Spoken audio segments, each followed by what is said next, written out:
Pastor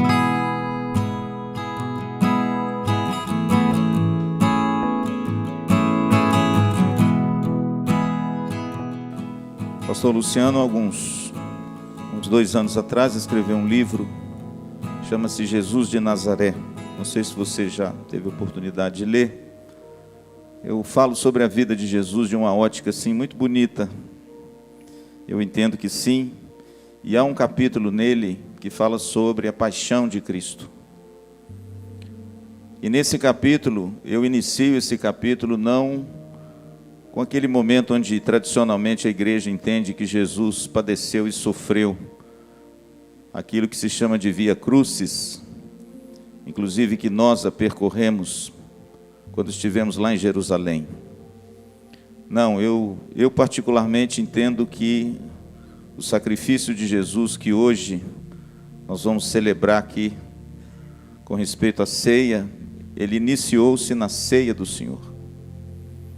Jesus começou a sofrer as agruras, não foi no palácio de Caifás, foi quando ele se assentou com seus discípulos e nos deixou esse legado tão rico de participarmos como igreja daquele sacramento maravilhoso que simboliza o corpo e o sangue de Jesus. Quero ler com os irmãos capítulo 14 de Marcos, versos 17 a 24, se você tem a sua Bíblia. Siga comigo, por favor. Vamos ler até o 26. Marcos capítulo 14, versículo 17 ao versículo 26. Diz assim a palavra de Deus: Ao cair da tarde, foi com os 12. Quando estavam à mesa e comiam, disse Jesus: Em verdade vos digo que um dentre vós, o que come comigo, me trairá. E eles começaram a entristecer-se e a dizer-lhe um após outro: Porventura sou eu? Respondeu-lhe Jesus: É um dos 12, o que mete comigo a mão no prato. Pois o Filho do Homem vai como está escrito a seu respeito, mas ai daquele, por intermédio de quem o Filho do Homem está sendo traído, melhor lhe fora não haver nascido. E enquanto comiam, tomou Jesus um pão, e abençoando-o, partiu e lhes deu, dizendo: Tomai, isto é o meu corpo. A seguir, Jesus tomou um cálice, tendo dado graças, o deu aos seus discípulos, e todos beberam dele. Então lhes disse: Isto é o meu sangue, o sangue da nova aliança, derramado em favor de muitos. Em verdade vos digo que jamais beberei do fruto da videira, até aquele dia em que o hei de beber novo no reino de Deus. Tendo cantado um hino, saíram para o Monte das Oliveiras. Se você já leu o contexto todo da ceia, você vai ver que a narrativa da ceia termina no versículo 50. Depois que Jesus termina a ceia, se você seguir a leitura na sua Bíblia, você vai ver que existe uma afirmativa que Jesus faz, retirada do Velho Testamento. Ele diz assim: olha, ferirei o pastor e as ovelhas serão dispersas. Mas depois da minha ressurreição, nós nos reencontraremos na Galileia. E você sabe que logo depois disso, Pedro chega perto de Jesus e diz: Senhor, o Senhor não vai fazer isso, o Senhor não pode fazer isso. Ainda que todos se dispersem, eu jamais me escandalizarei no Senhor. Jesus então olha para Pedro e diz: Pedro, em verdade te digo, que hoje mesmo, essa noite, antes que o galo cante 2 vezes, tu me negarás 3 vezes. E Pedro então olha para Jesus e diz o seguinte: Senhor, ainda que me seja necessário morrer contigo, eu jamais te negarei. A Bíblia diz que Jesus se levanta com seus discípulos, verso 32 a 42, e vai para o jardim do Getsêmani. Estivemos lá também. O jardim do Getsêmani é conhecido como a prensa de azeite, onde as azeitonas eram prensadas e saía de lá o óleo de azeite precioso, puro. Ali na prensa do azeite, Jesus também foi prensado. E o texto diz que ele mesmo declarou em alto e bom som: a minha alma está angustiada até a morte. Ficai aqui e vigiai comigo. O texto diz, irmãos, que os discípulos não conseguiram vigiar com seu mestre. Por 3 vezes Jesus interpela os seus discípulos, pedindo a eles para que eles fiquem acordados, para que possam estar com ele naquela hora fatídica e dolorosa, onde os pecados do mundo inteiro, do passado, do presente e do futuro, desde a criação do homem até o último dia na terra, viria sobre ele. O interessante é que o texto de Marcos não fala do suor como gotas de sangue, mas Lucas fala. Lucas, sendo médico, ele percebeu dos lábios dos apóstolos esse detalhe, que o texto diz que a alma de Jesus estava tão angustiada, tão pressionada, que o texto diz que o seu suor se tornou como gotas de sangue a cair sobre a terra. Na 3ª vez que Jesus se levanta e foi ter com seus discípulos, ele chega para eles, para os 3, e diz: vocês não puderam vigiar comigo nem 1 hora? Mas levantem-se todos, o traidor se aproxima. O texto diz, irmãos, a partir do verso 43, que quando Jesus ainda falava essas coisas, chegaram no jardim do Getsêmani Judas com uma turba de pessoas do templo, guardas e soldados armados de porretes e tochas, para de repente iluminar a noite escura. E Judas então se aproxima de Jesus, diz o texto, e lhe beija, porque Judas havia dito: aquele que eu beijar, esse é ele. E a Bíblia diz que quando Jesus recebe o beijo, ele olha para Judas e diz: Judas, com um beijo traís o Filho do Homem? E o texto diz que nesse momento, irmãos, eles lançam a mão de Jesus. Versículo 46, nesse momento eles pegam Jesus de forma violenta, e Jesus então diz: olha, eu fiquei ensinando para vocês o tempo todo, eu estive aqui, entrei e saí, mas isso é para cumprir a vontade do meu Pai. E o texto diz, irmãos, que quando os discípulos viram que eles levaram Jesus, verso 50, então deixando-o, todos fugiram. Esse é o contexto da ceia, irmãos, e a gente, quando lê a ceia, a gente não pode divorciar esse cenário. A Bíblia é muito preciosa, por quê? Porque além do ensino, do texto em si, ele traz um ensino precioso quando o evangelista constrói o cenário. E o cenário da ceia, irmãos, é o cenário da dor, é o cenário da traição, é o cenário da angústia, é o cenário da negação, é o cenário da prisão, é o cenário do abandono. Esse é o cenário da ceia. O texto diz: quando estavam à mesa, a paixão começa. É por isso que no meu livro eu começo o capítulo da paixão de Cristo, não com as flagelações, com a coroa de espinhos, com o manto púrpura, com o caniço no rosto, os hematomas na face. Não, eu começo com a ceia, porque a ceia, ele mostra esse cenário. Eu chego a dizer que a ceia é o prenúncio da cruz. Na ceia, Jesus encena aquilo que momentos depois ele iria trazer à realidade no Monte Calvário, doando o seu corpo e o seu sangue para a redenção do ser humano. Quando a gente olha para esse cenário, irmãos, a gente vê que a vida de Jesus foi uma vida de dor e sofrimento. Jesus, irmãos, sofreu nesse mundo desde a hora que ele nasceu até a hora que ele rendeu o seu espírito naquela cruz. Perseguido pelo seu povo, perseguido pela sua família, odiado pelos religiosos, crucificado sobre o poder, como diz o credo apostólico, sobre Pôncio Pilatos.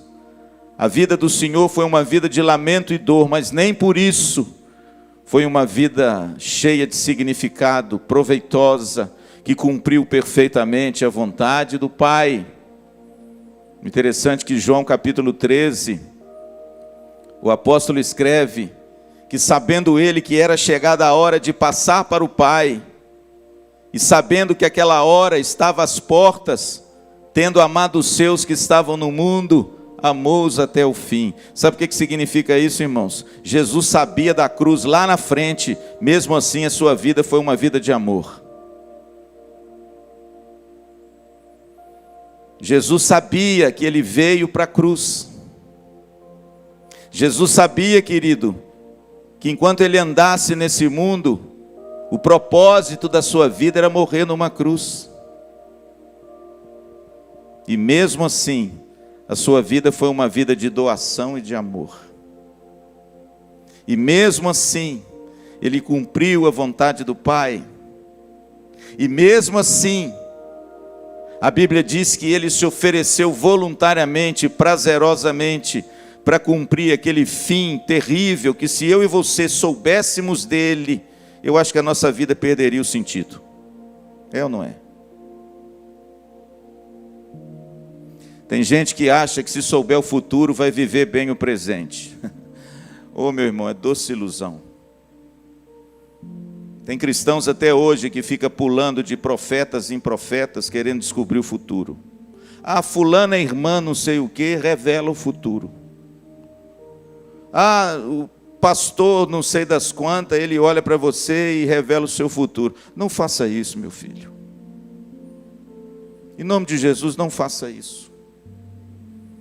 Primeiro, porque eu não acredito nessas coisas. E segundo, que saber o futuro não garante o seu presente, só piora o seu presente. O único ser humano na face da terra que viveu sabendo tudo sobre a vida dele, inclusive o seu futuro, e viveu na plenitude, o hoje, amando as pessoas, é Jesus. Você não é ele. Se de repente alguém te revelasse o futuro, e fosse um futuro sombrio, eu acho que você desistiria da vida hoje, não é? É ou não é, Adel? Ah, se é isso que me aguarda? Ah, se é isso que me espera? Ah, se é isso que Deus tem revelado para mim? Por que eu vou me esforçar hoje para realizar alguma coisa boa e amar as pessoas? É isso que você pensaria. É isso que eu pensaria. E talvez eu amarrasse uma corda num lugar bem alto e pulasse lá, porque afinal de contas, se o futuro da minha vida é morrer numa cruz, eu vou adiantar esse negócio. Por isso, meu amado, deixa eu te dizer uma coisa nessa noite. Viva o seu presente, amém? Com toda a intensidade, com toda a alegria, com tudo aquilo que Deus tem te dado. Não fique escrafunchando o futuro que você não sabe, que Deus não revela, particularmente o seu e o meu, a ninguém. Deixe as coisas encobertas, como diz a palavra de Deus, que pertencem às coisas encobertas. Não fica aí pulando de igreja em igreja, buscando revelação e profecia, porque você vai se acabar e vai se dar muito mal. Lembre-se disso. O único homem que viveu nessa terra, conhecendo plenamente o que Deus tinha preparado para ele, mesmo assim viveu com alegria, cheio de propósito e amando os seus até o fim, foi Jesus. Eu prefiro ficar na obscuridade. Eu prefiro ficar no silêncio de Deus para as coisas que ainda vão acontecer. Sabe por quê? Porque eu não tenho condições de continuar vivendo com alegria e feliz se eu souber o que me aguarda lá na frente. Por isso, querido, pare de ir atrás de gente que revela o futuro dos outros, viu? Porque você pode acabar muito mal. Quando a gente olha, irmãos, para o contexto da ceia, esse contexto terrível, devastador, na realidade a Via Crucis se começa aí. O contexto da ceia nos comunica algumas coisas que eu quero deixar para vocês rapidamente. antes da gente participar de mais um gesto dramático de Jesus. Pastor, o que esse contexto tão doloroso da ceia nos comunica? O que eu preciso saber dessa narrativa que os evangelistas organizaram de forma tão bonita para comunicar a mim, a você e à igreja durante todas as eras? Em primeiro lugar, irmãos, esse contexto doloroso da ceia nos comunica, em primeiro lugar, a fragilidade das afeições humanas. Confere comigo, por favor, o versículo 17 a 19. O texto diz assim: ao cair da tarde, foi com os 12. Quando estavam à mesa e comiam, disse Jesus: em verdade vos digo, que um dentre vós, o que come comigo, me trairá. Agora veja bem a resposta dos discípulos. E eles começaram a entristecer-se e a dizer-lhe um após outro: porventura sou eu? Notaram, irmãos, como a fidelidade do homem é frágil? Notaram, irmãos, como as afeições humanas são efêmeras? Nem eles confiavam neles. Nem eles puderam dizer assim, quer ver? Ah, Senhor, eu não vou te trair, não. Pelo contrário, irmãos, quando Jesus declara que um dentre eles o trairia, todos eles perguntaram: porventura, Senhor, sou eu? Por quê, pastor? Porque eu não sou confiável. Você também não.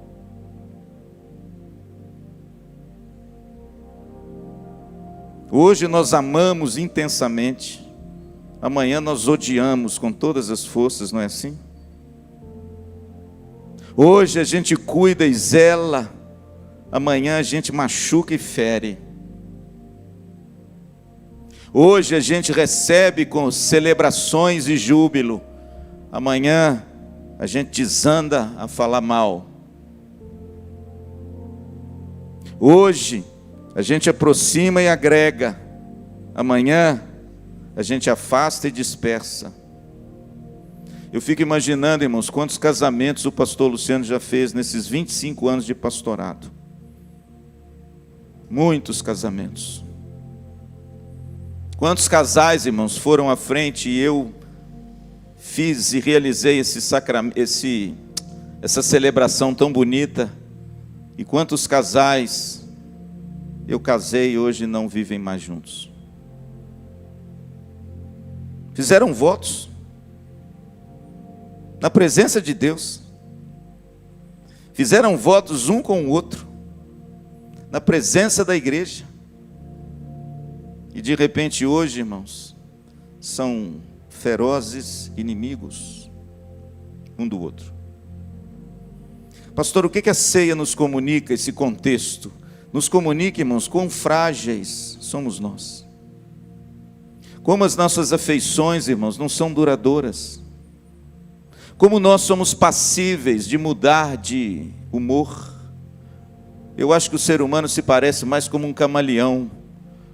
À medida que ele vai andando no muro e sobe numa árvore, ele vai tomando a coloração da coisa em si. Infelizmente o ser humano depois da queda, irmãos, é assim.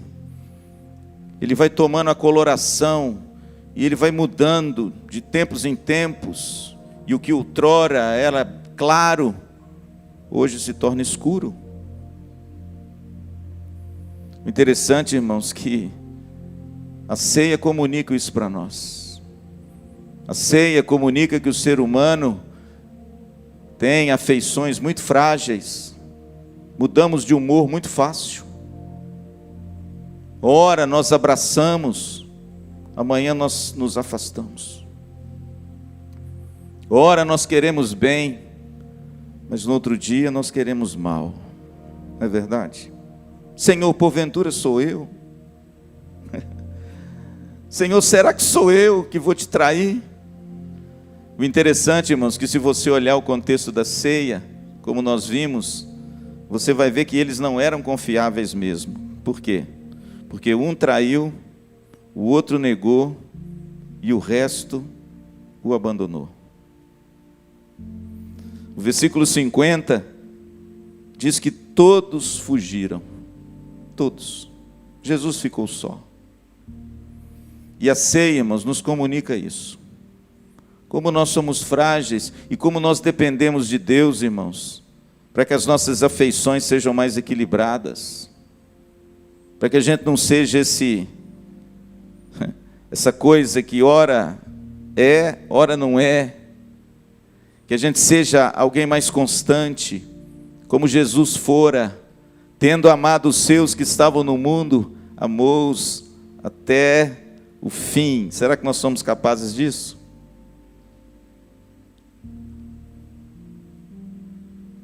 Segundo lugar, irmãos, o que o contexto da ceia, pastor? Ele nos comunica, versículo de número 22. Confira comigo. Enquanto comiam, tomou Jesus um pão e abençoando-o partiu e lhes deu, dizendo: tomai, isto é o meu corpo. A seguir tomou Jesus um cálice e, tendo dado graças, o deu aos seus discípulos e todos beberam dele. Então lhes disse: isto é o meu sangue, o sangue da nova aliança, derramado em favor de muitos.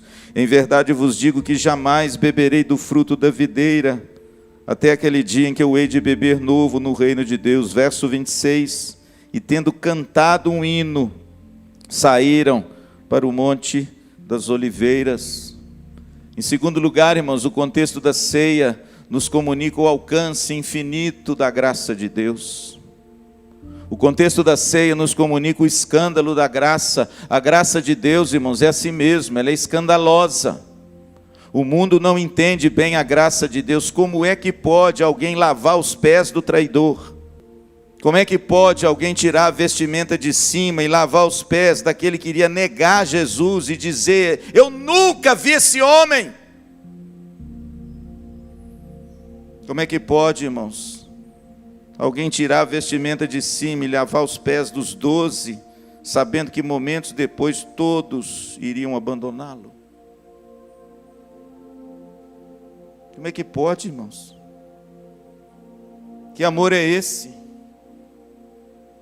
Quem é este, como diz o Hernandes, quem é este que é capaz, irmãos, de agraciar gente miserável como eu e você,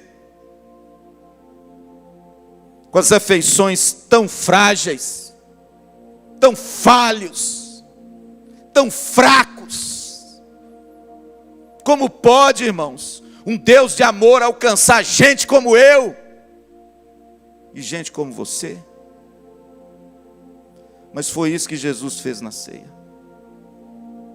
Enquanto comiam, o texto diz que Jesus lava os pés dos seus discípulos. Sabe o que significa isso, irmãos? A graça de Deus é um escândalo para esse mundo. Nós nunca conseguiremos compreender a natureza dessa graça, porque hoje o mundo vive a retribuição. Você tem o que merece, não é assim? Você trabalhou, recebe. Não trabalhou, não recebe. Isso é a lei da retribuição do mundo. Cheio de cobranças, cheio de tabelas, cheios de contratos, cheios de exigências. Isso é o mundo, irmãos, que eu e você estamos inseridos nele 24 horas por dia, não é assim? Se você não for trabalhar, o que acontece com você? No mínimo, eles vão cortar o seu salário daquele dia. E se você não for, 1, 2, 3 dias, no outro dia que você chegar lá, já tem outro no seu lugar. Esse é o mundo, irmãos. É o mundo das vinganças. É um mundo onde o coração fica inflamado quando alguém faz alguma coisa de mal contra você, porque você quer retribuir o mal, quer vingar. Quando a gente assiste, por exemplo, O Conde de Monte Cristo, quem assistiu esse filme? É só os antigos, né, Edson? Os novos não sabem nem o que é. O Conde de Monte Cristo é um filme de um livro muito famoso, que fez muito sucesso quando foi lançado, e depois editaram vários filmes. O Conde de Monte Cristo conta a história de um homem que injustamente ficou preso um longo tempo da sua vida, injustamente por causa de alguém vil que o prende para ficar com a sua mulher. E quando esse homem sai da prisão, ele descobre um grande tesouro e fica rico, riquíssimo. Ele vela a sua identidade e persegue esse homem que fez isso com ele. Persegue esse homem o filme inteiro, persegue esse homem. E você quer saber de uma verdade? Todo mundo torce para ele. Todo mundo torce por esse homem. Vingue esse homem, vingue esse homem, vingue esse homem, porque ele merece. Olha o que ele fez com você.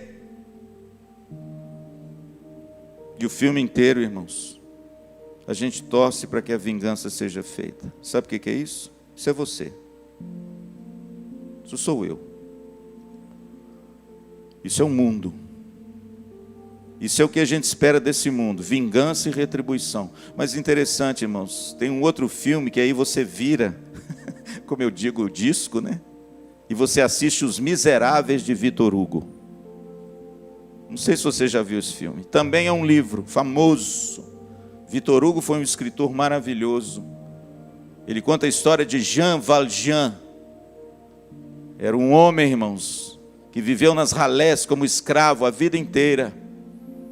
E esse homem, então, perambulando pelas ruas enlameadas da Europa do século XII, esse homem entra na casa de um padre. E ele dá guarita a esse homem. E ele acolhe esse homem. E ele trata desse homem. E ele dá cama para esse homem. E ele faz de tudo para restaurar esse homem. Mas numa noite, esse homem observa as pratarias da casa do padre. Arruma um saco, põe tudo dentro da prata do saco e foge. Esse homem é descoberto pelos guardas. E os guardas, quando viram a prataria, que sabiam que era da casa do sacerdote católico, eles levam esse homem na casa do sacerdote. E quando eles jogam esse homem no chão e abrem as pratarias do padre, ele diz: padre, aqui está o bandido, aqui está o ladrão, aqui está o meliante, que o senhor acolheu dentro de casa e que agora roubou as suas pratas, nós o trouxemos de volta. O padre olha para aquele homem, olha para o policial e diz: ele não roubou. Ele não roubou. Isso foi um presente meu para ele. Ele não roubou. E aí ele olha para o homem e diz assim: inclusive o senhor esqueceu o resto que estava aqui. Aquele homem, irmãos, ficou tão surpreso como você ficou agora. Aquele homem, irmãos, não sabia o que fazer. Aquele homem esperava que ele fosse voltar para a prisão e ficar mais 50 anos na prisão. Mas naquele momento, irmãos, ele recebeu graça. Ele recebeu perdão. E aquele gesto mudou a vida dele. Assista o filme Os Miseráveis, que você vai ver a restauração de um ladrão pela graça de Deus. Agora eu te pergunto, é escandalosa ou não é? É tão escandalosa que aquele homem que recebeu não compreendeu. E nós também não. Talvez o que nos falte, irmãos, me perdoe, é a gente recordar um pouco do que éramos antes de Jesus. Talvez o que nos falte é a gente olhar para trás e ver como nós éramos antes de Cristo entrar na nossa vida. Talvez o que nos falte é a gente olhar um pouco o AC, o antes de Cristo, e ver como você era desdenhador, pecador, que amava o pecado, que de repente gozava desses prazeres da vida, bebendo e sorvendo até a última gota, desdenhava de Deus, fazia chacota dos crentes, falava mal da igreja. Aí a graça te alcança. E você agora fala: Senhor, mas eu? Pastor, o que a ceia nos ensina? O que a ceia nos comunica? esse escândalo da graça, irmãos. Esse alcance infinito da graça de Deus, que de repente, de forma inexplicável, Ele escolhe o pior para torná-lo o seu melhor. Amém? Não, irmãos, Jesus não escolheu pessoas bonzinhas, não. Não há um justo sequer. Não há quem faça o bem. Jesus escolheu você no seu estado pior, para devolver a você o melhor que o pecado roubou. E isso, irmãos, é graça infinita de Deus, amém?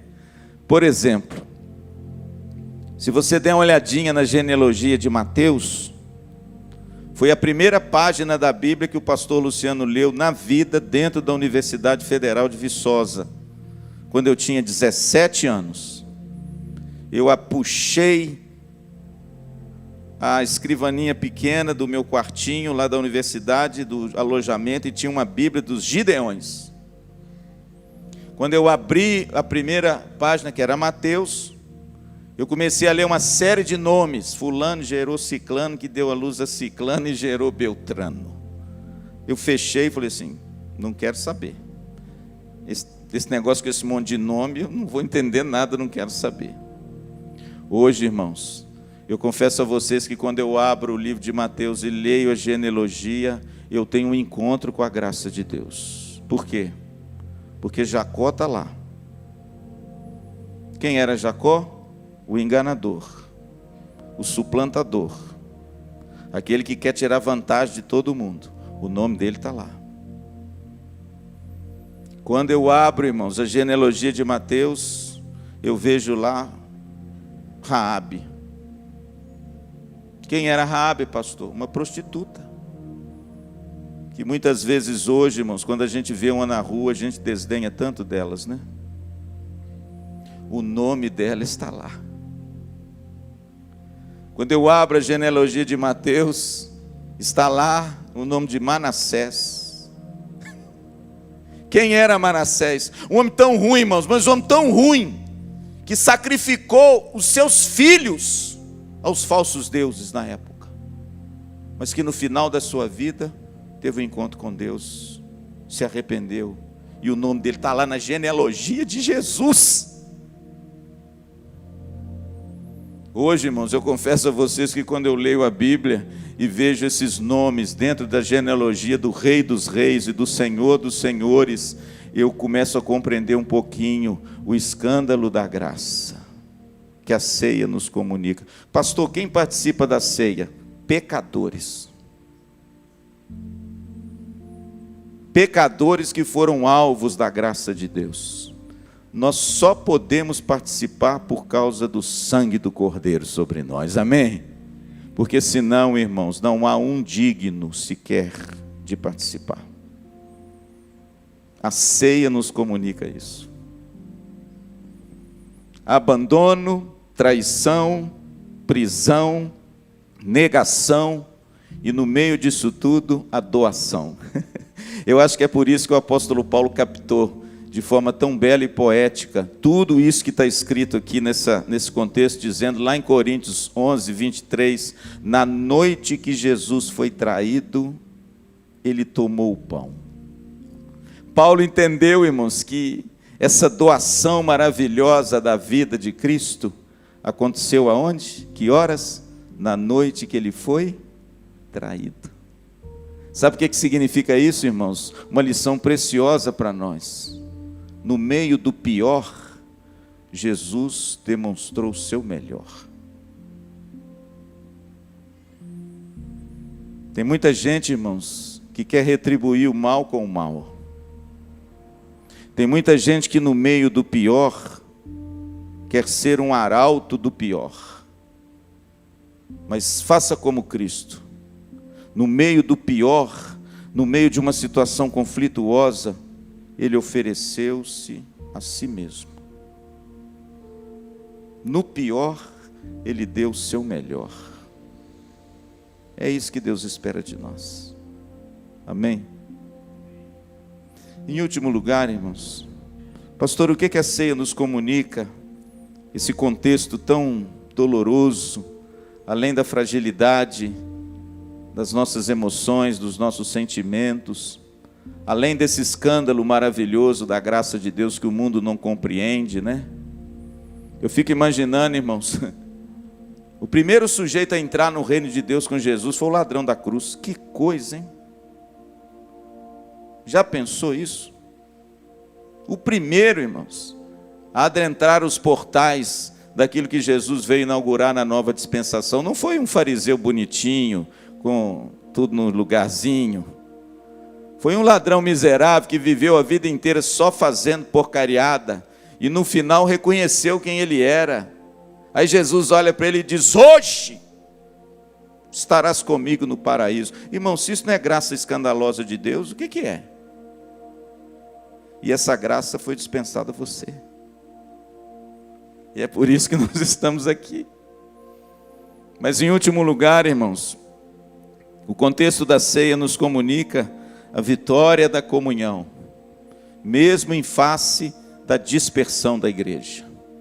O interessante é que o diálogo que Jesus entabula depois da ceia foi bonito. Verso 27. Olha aí comigo, por favor, eu estou terminando. Então lhes disse Jesus: todos vós vos escandalizareis, porque está escrito: ferirei o pastor e as ovelhas serão dispersas. Jesus citou o profeta Zacarias, capítulo 13, versículo 7. Ferirei o pastor e as ovelhas ficarão dispersas. Agora veja bem o verso 28. Mas depois da minha ressurreição, irei adiante de vós para a Galileia. Sabe o que significa isso, irmão? Jesus sabia que ali, minutos depois do Getsêmani, todos o abandonariam. Ele citou isso. Tem uma profecia lá atrás que diz o seguinte: eu vou ferir o pastor e as ovelhas todas serão dispersas. Essa é a profecia, meu Osmar, e ela vai se cumprir, e se cumpriu, porque todos se dispersaram. Mas deixa eu dizer uma coisa, irmãos, a vitória final do sacrifício de Cristo não é a dispersão. A vitória final do sacrifício de Cristo é a comunhão. Porque ele introduz o verso 28 e diz assim: olha, mas fiquem tranquilos, eu irei adiante de vós, e vocês me encontrarão na Galileia. Em outras palavras, podem se dispersar à vontade, que o meu sacrifício é eficaz, e eu mesmo chamarei as minhas ovelhas, elas ouvirão a minha voz, e elas me seguirão. E foi exatamente isso que aconteceu, irmãos. Jesus ressuscitou.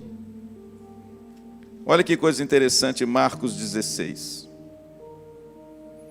A Bíblia diz que quando Jesus ressuscita, o anjo que estava no túmulo, anunciando às mulheres que Jesus tinha ressuscitado, olha o que ele diz àquelas mulheres que foram no túmulo embalsamar Jesus. Versículo 7. Mas ide, dizei a seus discípulos e a Pedro, que ele vai adiante de vós para a Galileia, e lá o vereis, como ele vos disse. Interessante, irmãos, que até o anjo confirmou as palavras de Jesus lá na ceia, quando ele disse: olha, vocês me verão na Galileia. Pastor, por que lá o anjo enfatiza Pedro? Porque aqui já tinha acontecido a fatídica negação. Pedro já tinha saído de cena, Pedro já tinha voltado a pescar, João 21, Pedro já tinha regimentado 6 dos discípulos de Jesus para voltar à velha vida. Mas, irmãos, deixa eu dizer uma coisa, a vitória final é da comunhão, a vitória não é da dispersão. As ovelhas de Cristo conhecem a sua voz, e elas serão ajuntadas de todas as partes da terra, e haverá um só rebanho e um só pastor, amém? E foi exatamente isso que aconteceu, irmãos, lá na Galileia, no Monte das Bem-aventuranças, naquele lugar maravilhoso, com um visual lindo do mar da Galileia, que nós com os nossos olhos vimos. Jesus reagrupa os seus discípulos dispersos. Por quê, meu irmão? Porque a vitória final não é da dispersão. Tem muitas pessoas hoje, irmãos, que não querem saber mais da comunhão da igreja. estão vivendo bem assim, obrigado. Estão vivendo muito bem dessa forma, fique tranquilo. Eu quero dizer a vocês que eu estou muito tranquilo. Sabe por quê? Porque as ovelhas de Jesus sempre seguirão o seu mestre. E elas sempre voltarão para o aprisco. Porque a vitória final é sempre da comunhão e nunca da dispersão. Talvez você possa estar perdido por aí. Talvez você possa estar momentaneamente satisfeito em viver fora do aprisco. Talvez você esteja se autorrealizando com algumas coisas que você entende que está melhor lá do que aqui. Mas fique tranquilo. Se você é uma ovelha de Jesus, nós o reencontraremos na Galileia. Amém? Nós o reencontraremos no Monte das Bem-aventuranças. E a vitória final não será da desagregação. A vitória final será da comunhão. Amém? É por isso, irmãos, que nós podemos ficar tranquilos. O Senhor conhece os seus. O Senhor não deixará os seus perdidos por aí. Ele é o supremo pastor. Ele é aquele que sai em busca da que se perdeu. E pode ter certeza que se for uma ovelha, Ele vai trazer de volta. Porque a ceia foi isso. Todos se dispersaram, mas Jesus os trouxe novamente. Amém? E tem um fato interessante, eu quero concluir, lá em Atos, não precisa abrir não. O texto diz, irmãos, que Jesus então dá uma ordem para eles: mas recebereis poder ao descer sobre vós o meu Espírito Santo, Atos 1:8, e sereis as minhas testemunhas, Jerusalém, Judeia, Samaria e até os confins da terra. E o texto diz, irmãos, que falando ele essas coisas, depois você lê lá, ele começa a ser elevado aos céus. Agora tem um detalhe no texto que é lindo. O texto diz que 2 anjos estão ao redor dele, e quando ele se levanta, ele estende as mãos.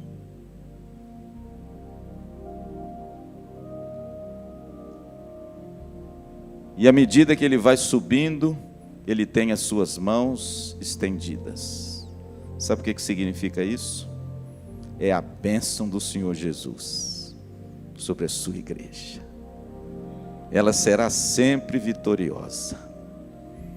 Aqueles que são dele serão abençoados, porque ele foi assunto aos céus, com as mãos estendidas sobre nós. Amém? Vamos orar? Fique em pé no seu lugar. Vamos ter uma palavra de oração.